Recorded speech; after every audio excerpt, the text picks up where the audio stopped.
Hi, good afternoon, sir. We're just heading up here, getting up towards the 40th parallel, looking for a little bit of wind. There's not much around.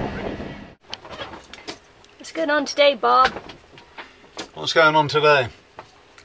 Well, the first thing that is noticeable by its absence is the sound of the engine, which might give you the impression that we're sailing. But actually we're not. We've just stopped the engine because it's rather noisy to be doing these little interviews to.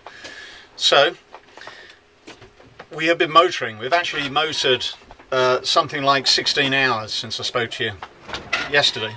Today is day 6 and we've motored a total of almost 50 hours since we left Bermuda, which is a lot of motoring. It's probably about 2/3 of the distance that we've come we've actually motored, which is really upsetting.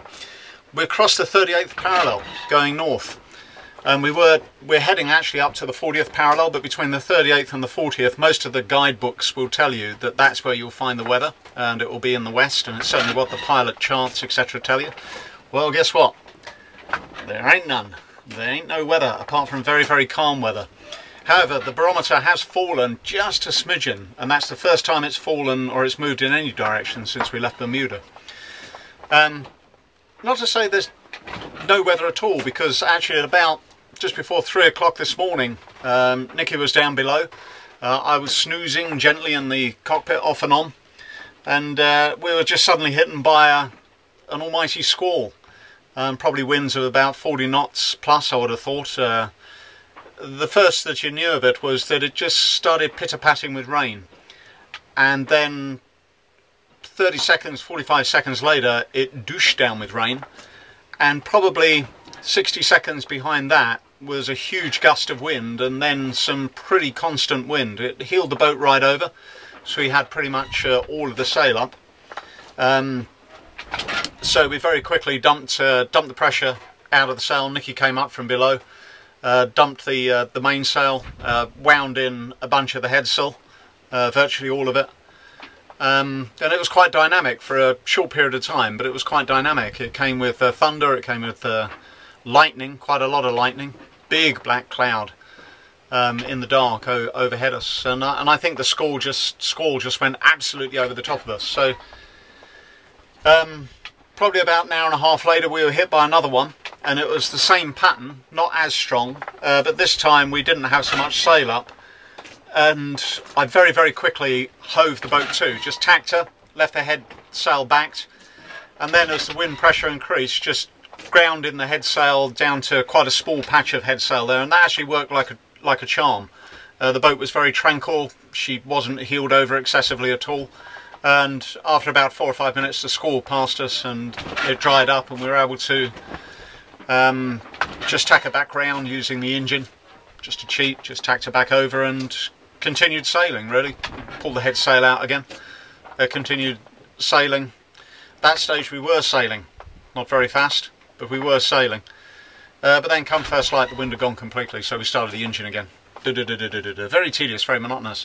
However, the great, I'll just stick on the weather for a moment, because this afternoon a ship passed us pretty close. She was bound from somewhere in Canada, going down to Venezuela. Had a nice chat to the officer of the watch there, and he goes for weather synopsis. There is, of course, a huge high pressure over the North Atlantic at the moment, which is creating very tranquil weather. And even up beyond the 40th parallel, there's the weather is just the same according to him. However, he did say that in about 3 days' time, 2 to 3 days' time, low pressure will exert itself, and there should be some wind that will come across, and they should be from the southwest, which is exactly what we want, which is what you would expect in these latitudes. But right now you don't have it at all. Very frustrating. The other great news is wildlife. Nikki spotted a shark yesterday and another one today. Just that flippy floppy moment, up he comes and down he goes again. And then she spotted a dolphin today as well, very, very close, but he just popped his head up and had a quick breath, a quick look around, and went back down again, disappeared. Didn't really think anything more of it. And then a few hours ago, Nikki was up steering, I was down below having a bit of a sleep, and I suddenly got the plaintive cry of "Dolphin!" And what? Dolphin! Sorry? Dolphins! You deaf, stupid idiot. So came running up, and sure as heck there's a pod of about, I guess, a dozen or more dolphins. And Nicky's videoing with a flip cam. Hopefully you should be able to see some of those on the vlog. Very spectacular. They stayed with us for about 20 minutes, 25 minutes, playing with the bow, as you'd imagine, diving under, leaping out of the water. Speed they go is absolutely incredible, zigzagging backwards and forwards. I'm sure a lot of you will have seen dolphins anyway, probably with your own sailing yachts or in the wild. And but that's the best close-up encounter I've ever had with dolphins. It was almost magical.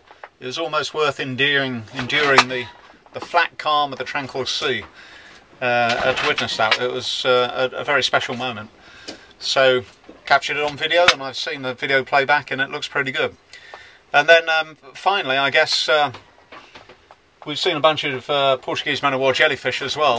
And just half an hour ago or so, we saw yet another Bermuda longtail. We're about 560 nautical miles, about 600 land miles northeast of Bermuda. And I know they're a migratory bird, but to see them out here is actually it's actually quite surprising. He was just a solo one, is it correct, Nicky? Yes. Yes, he was just a solo one, flying away. Managed to get a few shots of him. Beautiful birds, absolutely beautiful. We've seen a few other birds as well, but those ones come right up to you, and sometimes they come and almost hover right off the stern. It's really great to see them.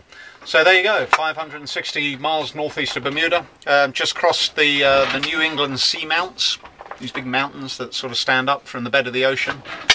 And we're into another one of these abyssal plain, I don't know how you pronounce it, but one of those plains, very, very deep piece of ocean between here and the Grand Banks of Newfoundland. That's it. You can hear the booms slatting to and fro.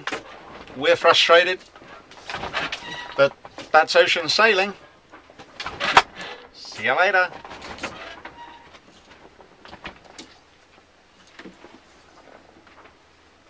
Painted ship upon a painted ocean.